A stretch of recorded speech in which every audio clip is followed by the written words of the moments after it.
राज्य के यहाँ कृषि मंत्री माननीय एजाज सिंह कंसाना जी पट्टिका और मूवमेंटो देकर माननीय प्रधानमंत्री जी का अभिवादन करें। माननीय एजाज सिंह जी दोनों जिला अध्यक्ष हमारे योगेश जी और सुरेंद्र जी मूवमेंटो देकर स्वागत है भाई, स्वागत है।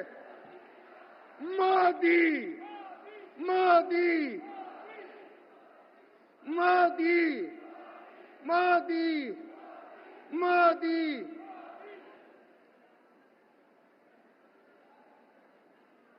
चंबल की इस बुरी भूमि पर माननीय प्रधानमंत्री जी के स्वागत भाषण के लिए मैं आग्रह करूंगा। हमारे अपने इस जिले के निवासी मध्य प्रदेश भारतीय जनता पार्टी के प्रदेश के अध्यक्ष माननीय विष्णुदत्त शर्मा जी को वो आए और स्वागत भाषण करें।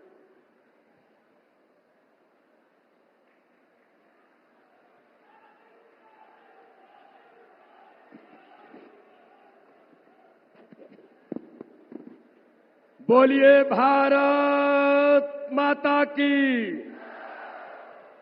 भारत माता की। बोलिए पटिया बारे की। नरेंद्र मोदी जिंदाबाद, नरेंद्र मोदी जिंदाबाद। आज मुरैना के इस ऐतिहासिक सभा में हम सबका सौभाग्य है, चंबल की इस धरती पर आज दुनिया के सर्वाधिक लोकप्रिय नेता हमारे देश के यशस्वी प्रधानमंत्री आदरणीय नरेंद्र मोदी जी पधारे हैं। जोरदार तालियों से माननीय प्रधानमंत्री जी का अभिनंदन करिए, जोरदार तालियों से।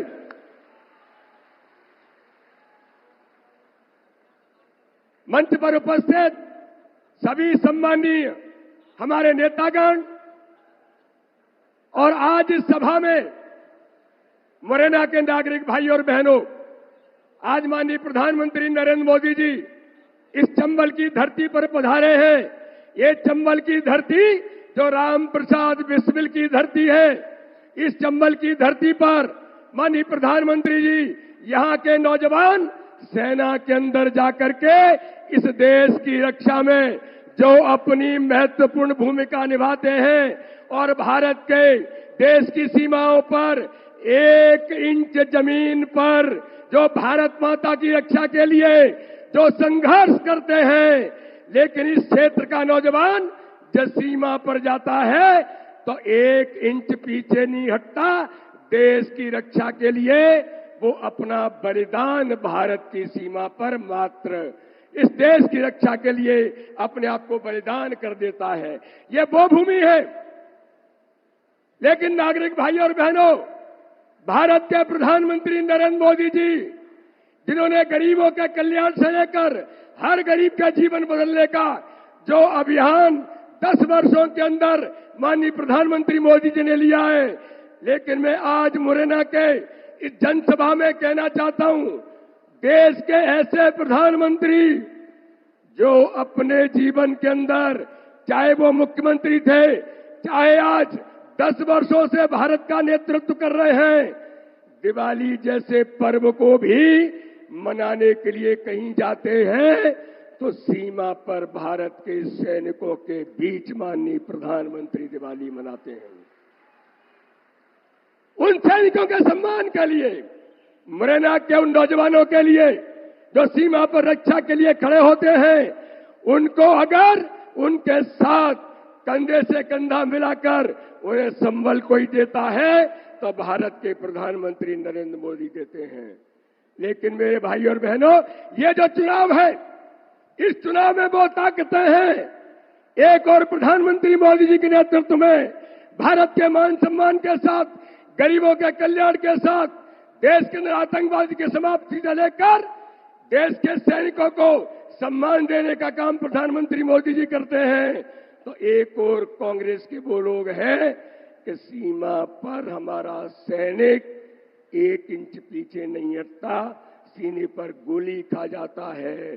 तो कांग्रेस के राहुल गांधी ये पूछते हैं कि मोदी जी ने सत्ता जब से संभाली तब से आतंकवाद समाप्त हो गया और आतंकवादी अब देखते तक भारत की तरफ नहीं है, लेकिन जब सर्जिकल स्ट्राइक होती है पाकिस्तान में घुसकर सीमा पर हमारे सैनिक, हमारे मुरैना के नौजवान उन्हें जवाब दे करके घुस करके आते हैं, तो राहुल गांधी पूछते हैं ये सर्जिकल स्ट्राइक का प्रूफ क्या है।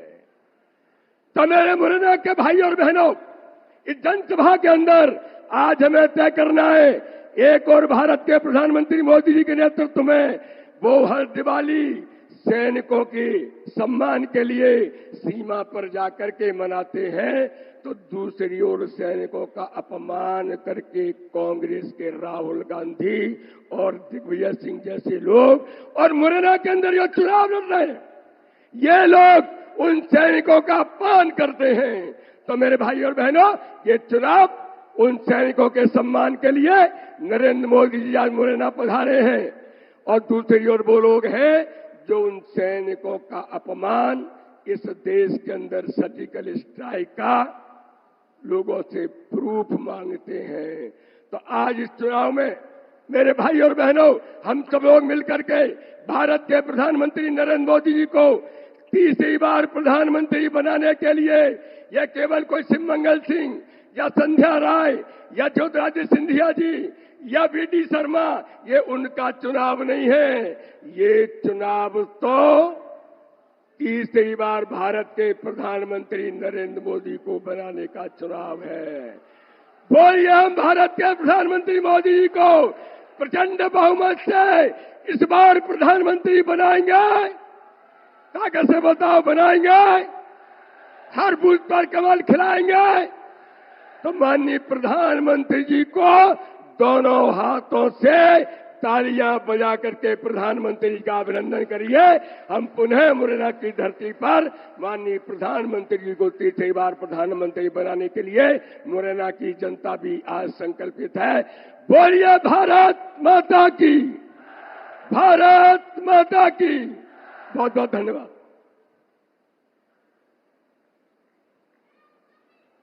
धन्यवाद अध्यक्ष जी। फिर एक बार, फिर एक बार, फिर एक बार, अब की बार, अब की बार, अब की बार हम सबके लिए गौरव और प्रसन्नता का विषय है कि आज हम सबके बीच दुनिया के सर्वाधिक लोकप्रिय नेता, हमारे देश के यशस्वी प्रधानमंत्री माननीय नरेंद्र मोदी जी का आगमन हुआ है। वो इस अवसर पर हम सबको संबोधन प्रदान करेंगे। मैं आप सबकी ओर से एक बार पुनः उनका स्वागत हो करते हुए विनम्रतापूर्वक उनको आमंत्रित करता हूं, वो आए।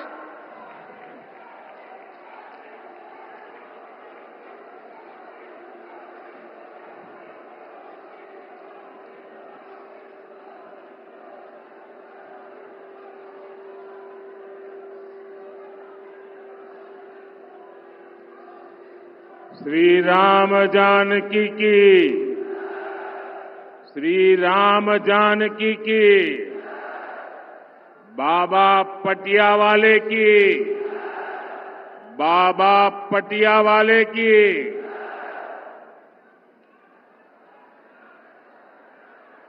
मैं वीरों की धरती को, मुरैना की मिट्टी को श्रद्धापूर्वक नमन करता हूं।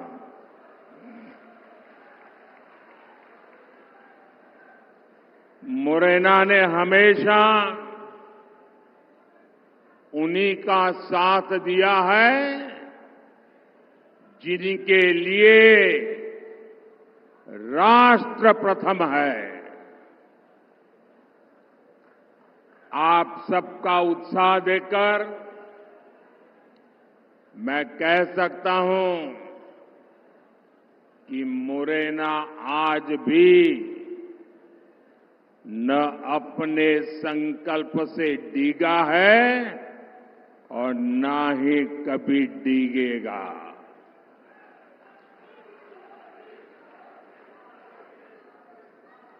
मुरैना ने मन बना लिया है।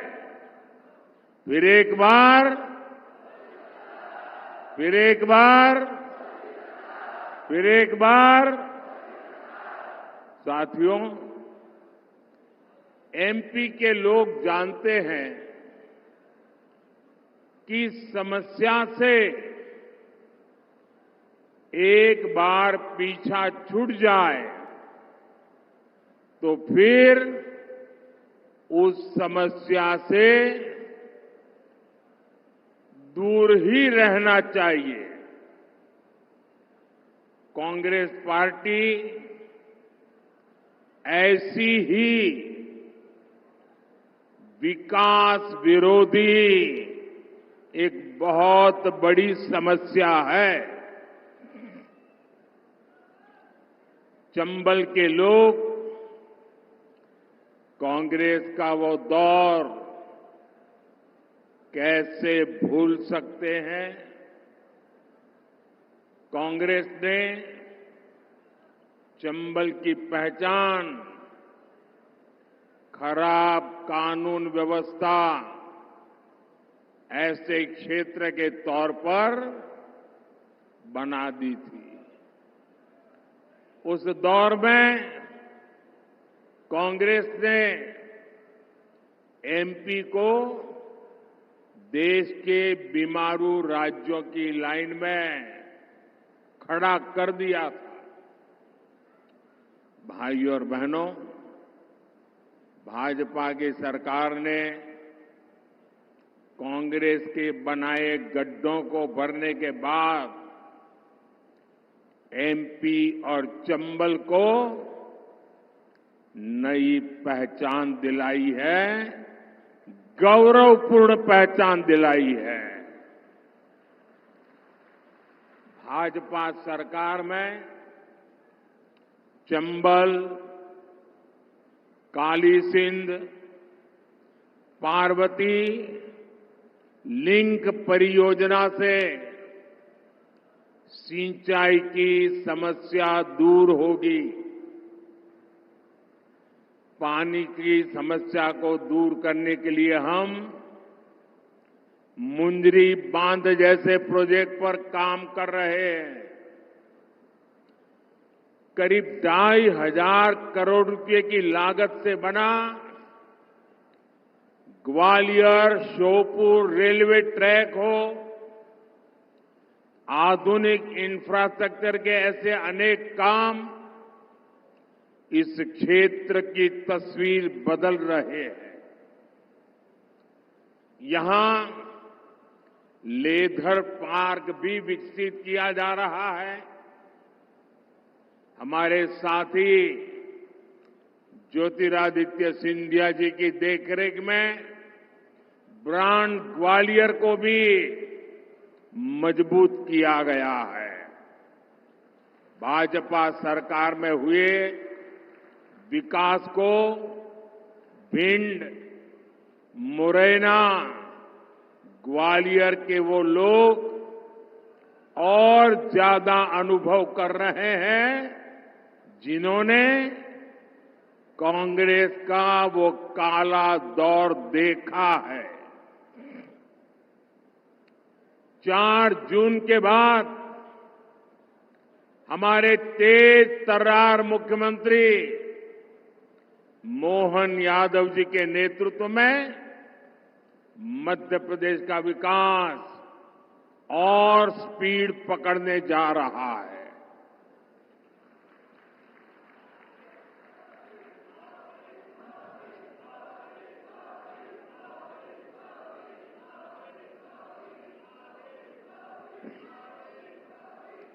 साथियों, भाजपा के लिए देश से बड़ा और कुछ भी नहीं है और कांग्रेस के लिए अपना परिवार ही सब कुछ है। कांग्रेस की पॉलिसी है जो देश के लिए सबसे ज्यादा योगदान करे, सबसे ज्यादा मेहनत करे, सबसे ज्यादा समर्पण करे, उसे सबसे पीछे रखो। इसलिए कांग्रेस ने इतने वर्षों तक सेना के जवानों की वन रैंक वन पेंशन जैसी मांग पूरी नहीं होने दी। हमने सरकार बनते ही वन रैंक वन पेंशन को लागू किया। हमने सीमा पर खड़े जवानों की सुविधा की भी चिंता की। कांग्रेस सरकार ने जवानों के जो हाथ बांध रखे थे, हमने उन्हें भी खुली छूट दे दी। हमने कहा, अगर एक गोली आती है 10 गोली चलनी चाहिए।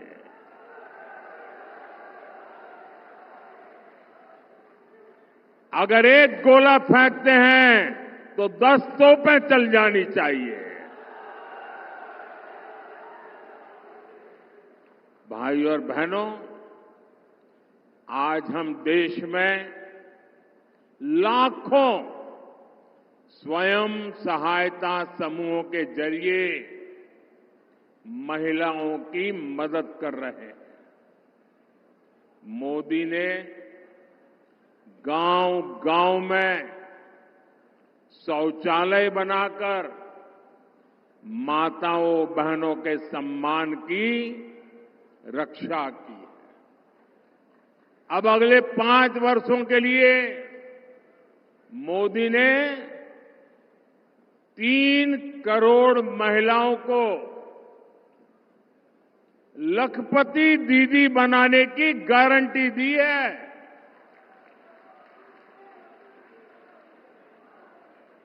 3 करोड़ महिलाएं जब लखपति दीदी बनती है तो उस परिवार की, उस गांव की सारी अर्थव्यवस्था तेज गति से दौड़ने लग जाती है।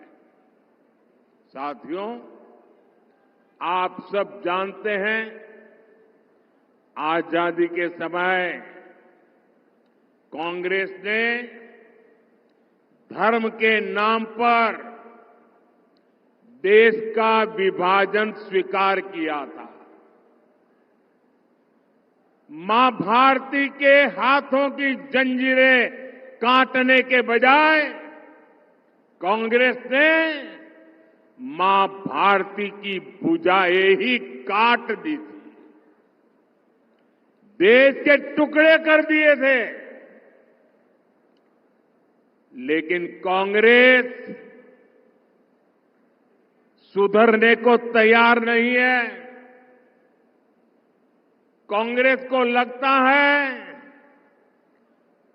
यही उसके फायदे का रास्ता है, यही उसके फायदे के लिए सरल रास्ता है। आज एक बार फिर कांग्रेस कुर्सी के लिए छटपटा रही है और कुर्सी पाने के लिए भांति भांति के खेल खेल रही है।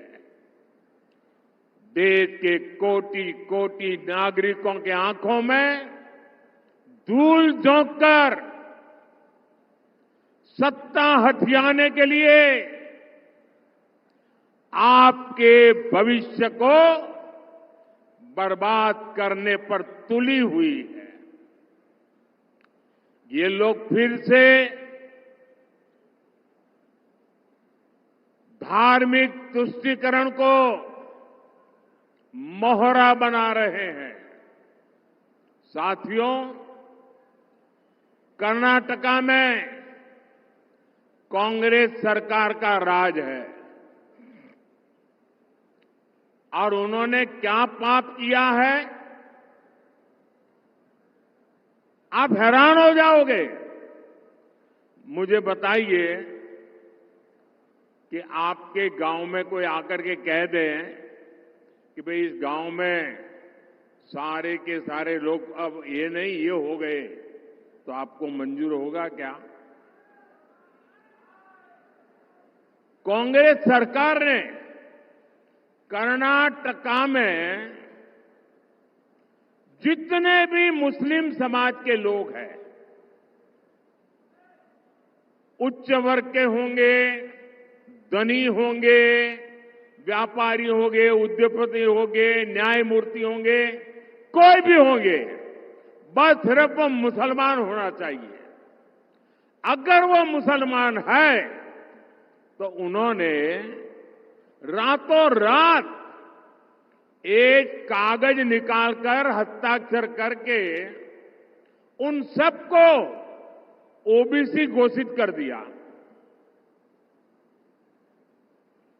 अभी ओबीसी घोषित कर दिया तो बहुत बड़ा तूफान हो गया। यानी वहां कांग्रेस ने शिक्षा और सरकारी नौकरी में पहले जिन ओबीसी लोगों को आरक्षण मिलता था, उस ओबीसी समाज में इतने सारे नए डाल दिए कि ओबीसी समाज को जो आरक्षण मिलता था वो उनसे छीन लिया, चोरी छुपी से छीन लिया। और जो मुसलमानों को नया ओबीसी बना दिया था, गैर कानूनी तरीके से बना दिया था, संविधान के विपरीत बना दिया था, बाबा साहब आंबेडकर की भावना के विरुद्ध बना दिया था, उस मुस्लिम समाज को ओबीसी को जो मिलता था वो लूट करके उनको दे दिया। आप सबको मालूम है, जब देश का संविधान बना, महीनों तक माथापच्ची हुई, चर्चाएं हुई, देश के गणमान्य लोगों ने चर्चाएं की। बाबा साहब आंबेडकर में उन चर्चाओं के आधार पर संविधान को लिखा गया और सबने सोच समझ करके तय किया कि देश की एकता अखंडता के लिए देश का संविधान किसी भी सूरत में धर्म के आधार पर आरक्षण नहीं देगा। बाबा साहब आंबेडकर ने कहा, धर्म के आधार पर आरक्षण नहीं दिया जा सकता। और इसलिए कांग्रेस ने धोखेबाजी की, पिछले दरवाजे से किया। खुद बाबा साहब आंबेडकर की पीठ में छुरा भोंक दिया। लेकिन वोट बैंक और तुष्टीकरण में डूबी कांग्रेस कर्नाटका का यही मॉडल पूरे देश में लागू करना चाहती है। साथियों, कांग्रेस दलितों का, पिछड़ों का, आदिवासियों का हक छीनने का षड्यंत्र लंबे समय से कर रही है। 19 दिसंबर 2011 को जब उनकी सरकार थी,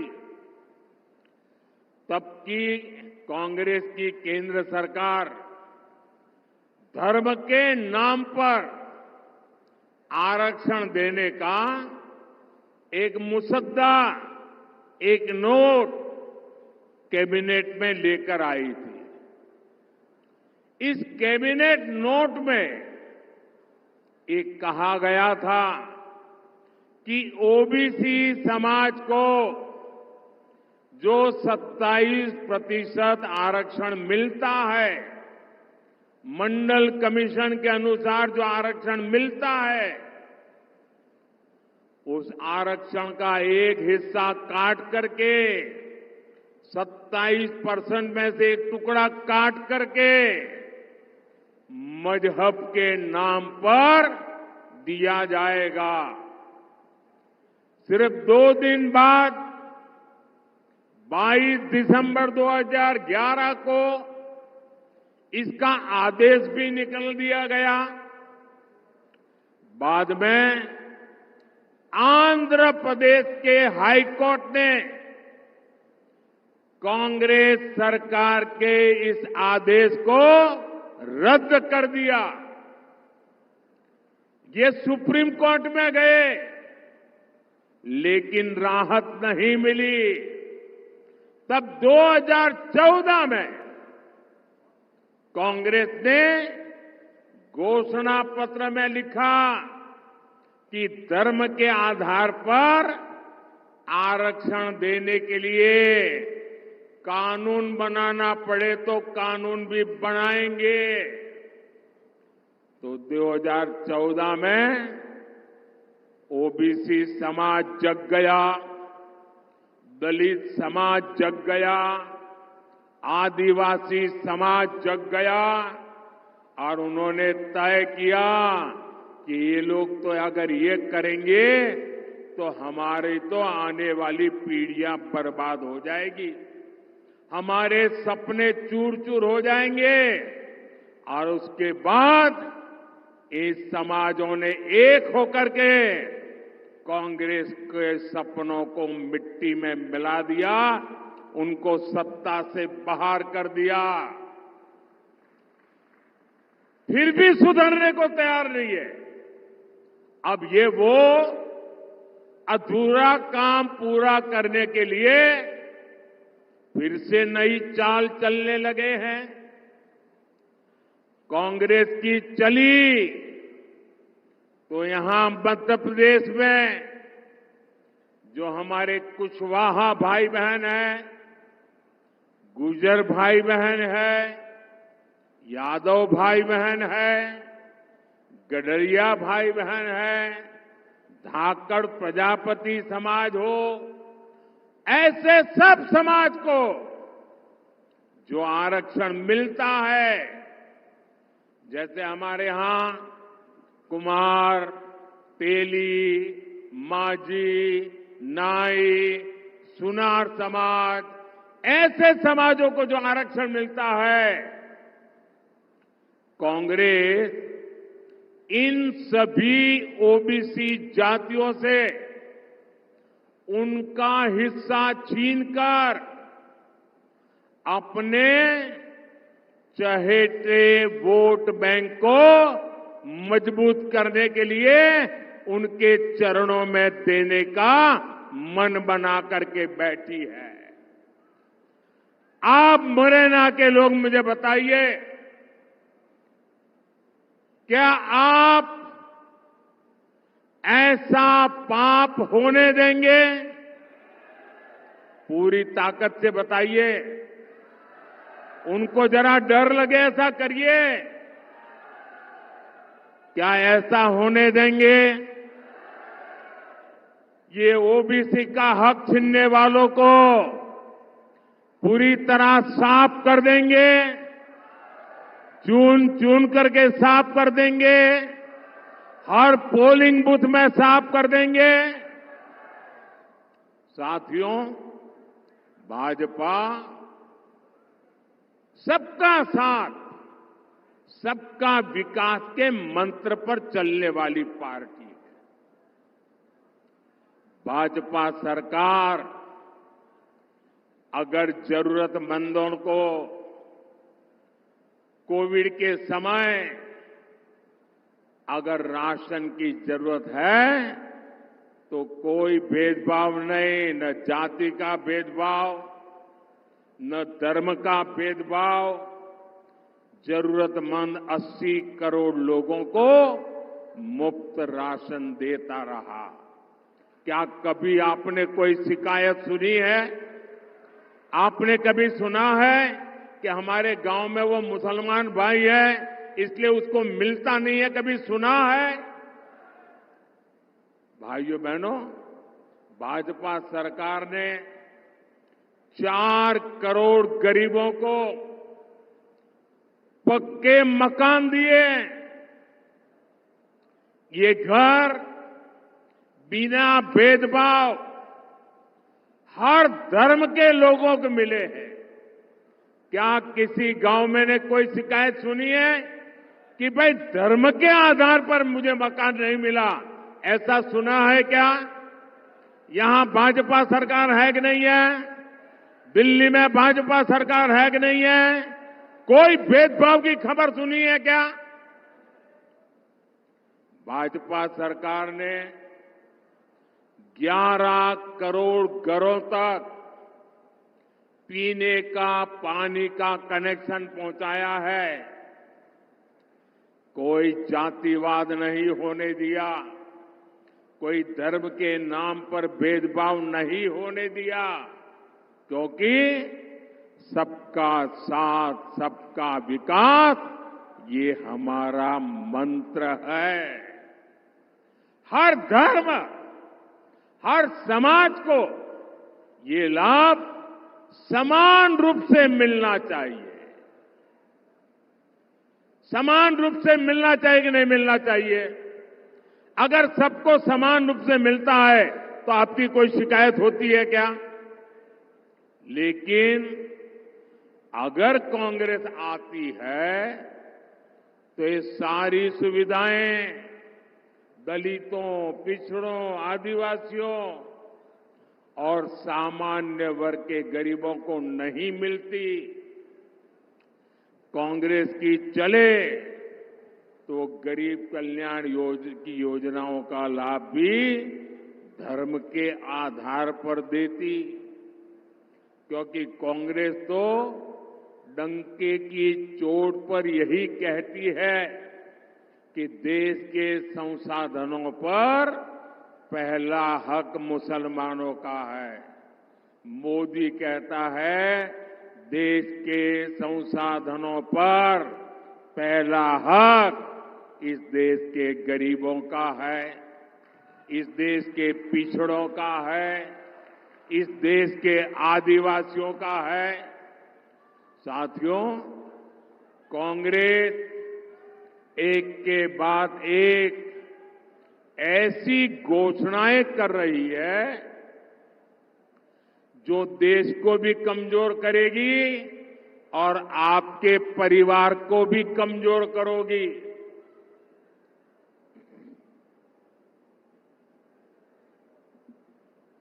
आपने सुना होगा इन दिनों कांग्रेस के शहजादे, अब आजकल वो जरा इतने चिंतित है कि आए दिन उनको मोदी का अपमान करने में मजा आता है। मोदी के लिए भला बुरा कहना उनको मजा आ रहा है। वो कुछ भी बोलते जा रहे हैं और मैं देख रहा हूं सोशल मीडिया में, टीवी में बहुत सारे लोग चिंता जताते हैं कि भाई ये भाषा अच्छी नहीं है। ऐसी भाषा देश के प्रधानमंत्री के लिए बोलना ठीक नहीं है, ऐसा लोग सोशल मीडिया में कहते हैं। कुछ लोग बहुत दुखी हो जाते हैं कि मोदी जी को ऐसा क्यों बोला, देश के प्रधानमंत्री के लिए ऐसी भाषा का क्यों प्रयोग किया, देश के प्रधानमंत्री को कभी कोई ऐसा बोलता है क्या? मेरी सबसे विनती है कि कृपा करके आप दुखी मत होइए, आप गुस्सा मत कीजिए। आपको पता है वे नामदार है, हम तो कामदार हैं। और नामदार तो कामदार को सदियों से ऐसे ही गाली गलौज करते आए हुए हैं, ऐसे ही ठोकर मारते आए हुए। तो भाई मैं तो आप में से आता हूं, गरीबी से निकला हूं। अगर 5-50 गालियां पड़ जाएगी तो पड़ जाएगी, आप गुस्सा मत कीजिए। मैं सबको कहता हूं, आप लोग नाराजगी मत व्यक्त कीजिए। वो इतने निराश है कि अभी आगे आगे तो और बहुत कुछ बोलेंगे, आप अपना समय खराब मत कीजिए। तो ये मेरी सोशल मीडिया में जो लोग बहुत नाराजगी से कुछ न कुछ कहते रहते हैं, टीवी मीडिया वाले भी कहते हैं, मेरी करबद्ध प्रार्थना है भाई, इन नामदारों को कुछ मत कहो। हम कामदार सहन करने के लिए पैदा हुए हैं, हम सहन करेंगे, सहन भी करेंगे और मां भारती की सेवा भी करेंगे। हम जरा भी पीछे नहीं हटेंगे दोस्तों, जरा भी रुकेंगे नहीं। ये मैं देशवासियों को विश्वास दिलाता हूं।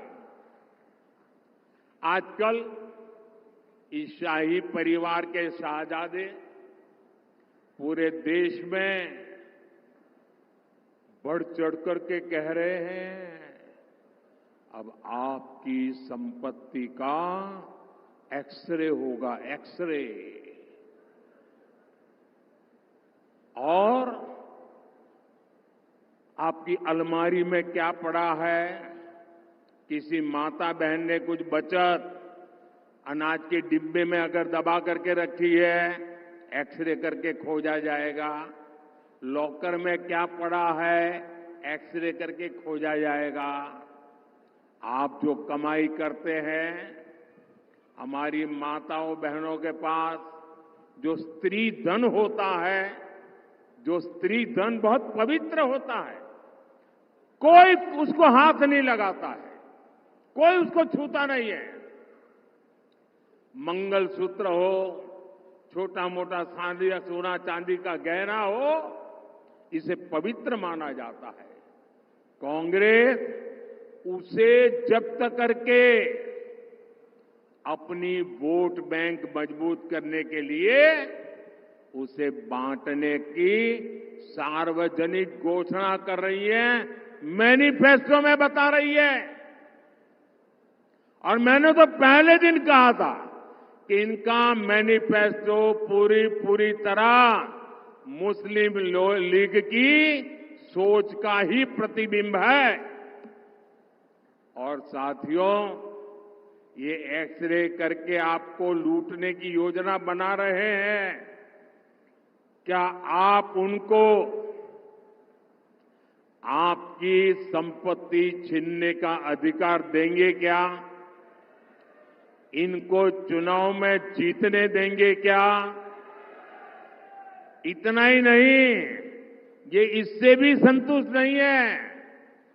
वो जीते जीतो छोड़िए, ये स्वर्गवास के बाद भी, मृत्यु के बाद भी आपकी जो बची हुई संपत्ति है, जो स्वाभाविक रूप से आपके बेटे बेटी को मिलनी चाहिए, वो भी आप नहीं दे पाओगे।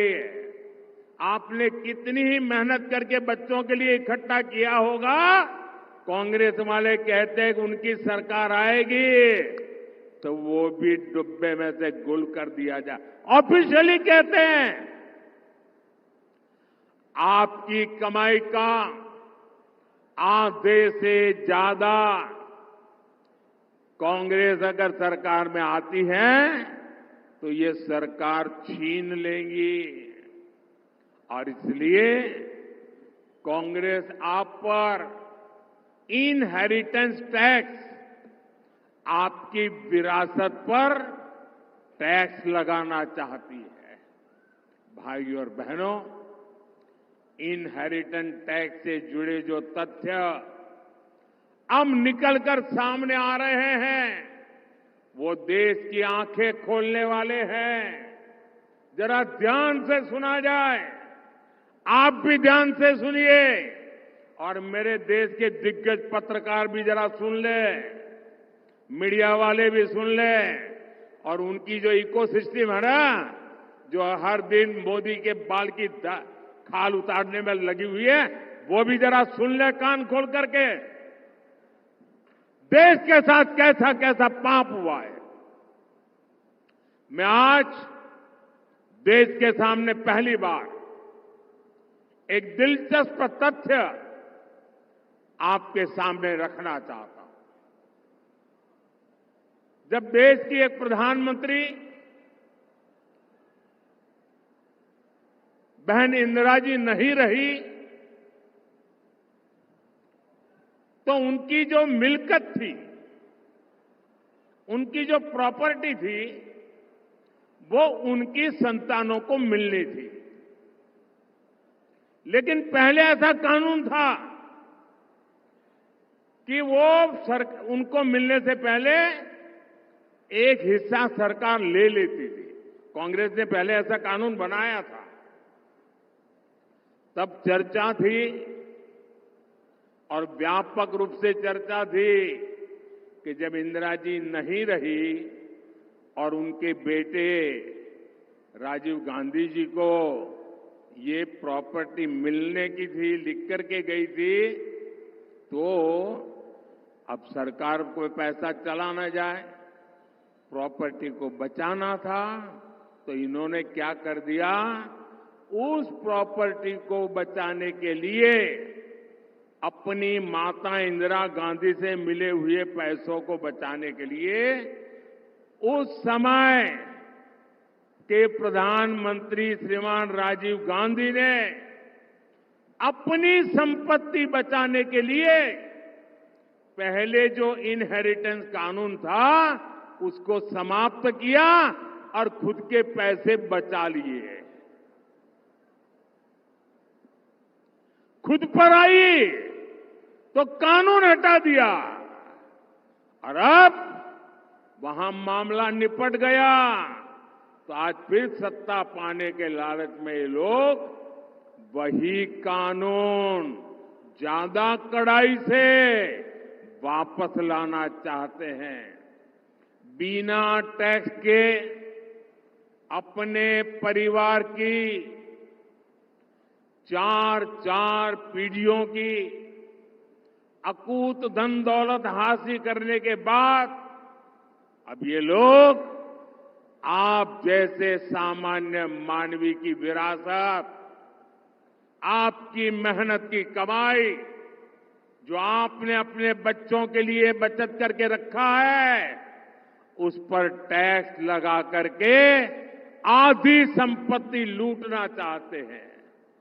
और इसलिए ही तो देश कह रहा है, कांग्रेस की लूट जिंदगी के साथ भी और जिंदगी के बाद भी। साथियों, आपके और कांग्रेस के आपके साथ खिलवाड़ करने के उनके जो इरादे हैं, कांग्रेस के इन खतरनाक इरादों के बीच आपके हकों की रक्षा के लिए ये मोदी दीवार बन के खड़ा है।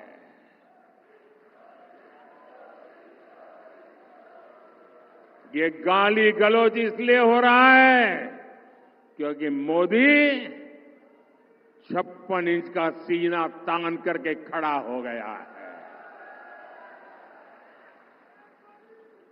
इनके मंसूबे सफल नहीं होंगे, इनके मंसूबे सफल नहीं होंगे, ये मोदी की गारंटी है। लेकिन इसमें आपकी भी बड़ी भूमिका है। मुरैना से संगठन में मेरे साथ जिन्होंने वर्षों तक काम किया, जब मैं संगठन महासचिव हुआ करता था तब हमारे शिव मंगल जी यहां महासचिव हुआ करते थे। ऐसे मुरैना से हमारे शिव मंगल सिंह जी तोमर, भिंड से हमारी बहन संध्या राय और ग्वालियर से हमारे साथी भरत सिंह कुशवाहा जी 7 मई को इनको जितनी ज्यादा संख्या में वोट मिलेंगे मोदी उतना ही मजबूत होगा। आपका एक एक वोट मोदी को जाएगा। कमल पर आप बटन दबाएंगे, आपका वोट सीधा सीधा मोदी को जाएगा। और इसलिए मोदी आज आपसे आशीर्वाद मांगने आया है। मोदी आपसे कमल के निशान पर बटन दबाने के लिए प्रार्थना करने के लिए आया है। तो घर घर जाएंगे, मतदान करवाएंगे, हमारे साथियों को जिताएंगे, पोलिंग बूथ जीतेंगे, पक्का करेंगे। अच्छा, मेरा एक काम करोगे? मेरा आपसे अनुरोध है कि आप घर घर जाकर के ये भी कहना कि मोदी जी आए थे और मोदी जी ने आपको प्रणाम कहा है। मेरा प्रणाम पहुंचा देगा? मेरा प्रणाम पहुंचा दोगे? बोलिए मेरे साथ, भारत माता की, भारत माता की, भारत माता की। बहुत बहुत धन्यवाद।